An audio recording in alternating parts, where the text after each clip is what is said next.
Hello बच्चों, let's see the question. The question says that the sides of a triangle ABC are in AP. If A is less than the minimum of B and C, then cos A may be equals to. Okay, तो sides किस में दिए? AP में दिए. तो ये अपने पास कोई भी एक ट्राइंगल हो गया इस तरीके से, और इस ट्राइंगल के साइड्स क्या हैं? AP में है. क्लियर? अब उसने क्या बोला है कि जो A है less than minimum of B and C है. क्लियर? तो मैंने क्या किया, यहाँ पर केस वन ले लिया पहले. केस वन में मैंने क्या बोला? केस वन में मैंने बोला कि इफ मिनिमम ऑफ, अब अपने को पता नहीं दोनों में से कौन सा छोटा है, तो minimum of B and C is B मान लिया मैंने. दोनों का मिनिमम क्या मान लिया? बी मान लिया. ओके, तो अगर इन दोनों का मिनिमम बी है तो यहाँ पे क्या हो जाएगा? Then A B C are in AP. Then A B C are in AP. A B C are in AP. Clear? ये एपी में हो जाएंगे. तो यहाँ पे कितना हो जाएगा आपका? तो ये हो जाएगा two B is equals to, two B is equals to A plus C. Clear? अपने को क्या चाहिए? अपने को चाहिए कॉस ए. तो मैंने बोला कॉस ए, तो बाय यूजिंग कोसाइन फॉर्मूला. कौन सा वाला यूज किया मैंने? तो by using cosine formula. By using cosine formula. Cosine formula का यूज किया, तो according to cosine formula cos A कितना हो जाएगा भाई? तो cos A is equals to, यहां से कितना आ जाएगा? B square plus C square minus का A square upon two B C आना चाहिए. यस और नो? ये आ गया अपने पास. ओके, नाउ अब यहाँ से सब्स्टिट्यूशन करते हैं और चेक करते हैं कि क्या आंसर आता है. क्लियर? तो मैंने क्या किया, यहाँ से a की वैल्यू यहाँ से रखी. तो a की वैल्यू कितनी आ जाएगी बच्चों? यहाँ से a की वैल्यू यहाँ से आप लिख सकते हो कि a इज इक्वल टू हो गया सर टू बी माइनस का c. क्लियर? तो cos a को मैं फाइनली क्या लिख सकता हूँ? cos a is equal to B square plus C square minus का, और ये टू बी माइनस का सी स्क्वायर अपॉन यहाँ पर टू बी सी. क्लियर? ये आ गया. नाउ इसे सॉल्व कर लेते हैं और देखते हैं क्या आंसर आता है. तो cos a is equal to, ये आ गया B square plus C square minus का, ये आ जाएगा four B square. Clear?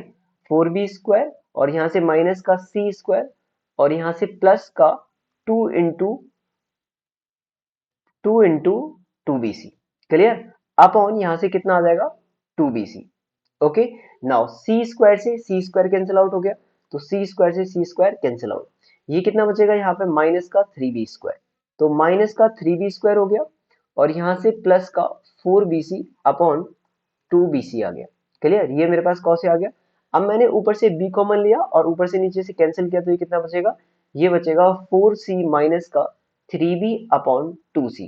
Clear? तो अभी इसके अकॉर्डिंग जो आंसर आ रहा है अपना, वो आ रहा है four C minus three B upon two C, यानी कि ऑप्शन डी. लेकिन ये केस वन है. क्लियर? जब हमने इन दोनों का मिनिमम क्या माना था? ये माना था बी.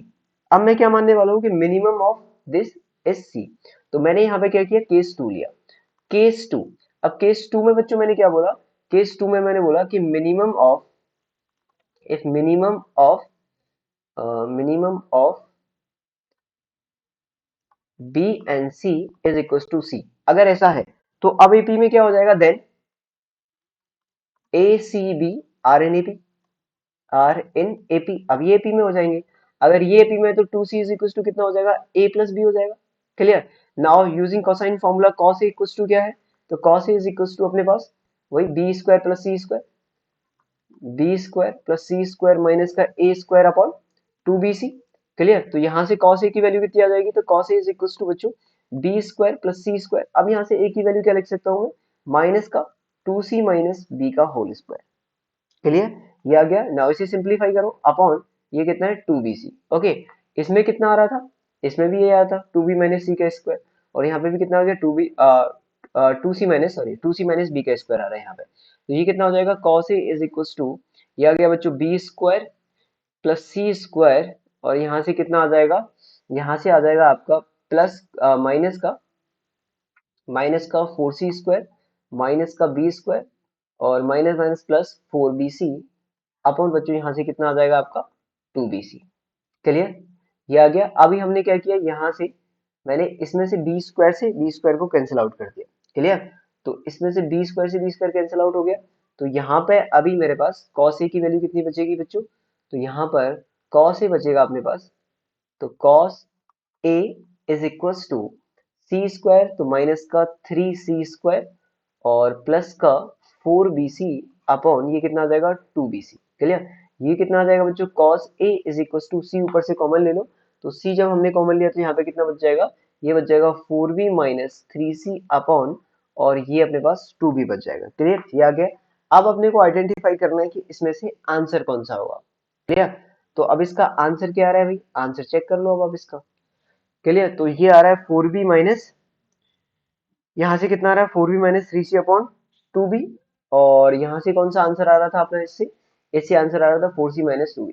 तो ऐसा कौन सा ऑप्शन है इसमें, तो 4c minus 3b upon 2c, ये ऑप्शन तो मैच कर रहा है। क्या ये वाला ऑप्शन है 4b minus 3c upon 2b, तो 2b वाले ऑप्शन ये है, और 4b माइनस 3c कोई भी ऑप्शन नहीं है, 4b माइनस 3c, तो option D will be the right answer. तो यही ऑप्शन मैच कर रहे हैं, तो यही अपना आंसर हो जाएगा, तो D will be the right answer. Okay, I hope आपको समझ में आया होगा। Good luck.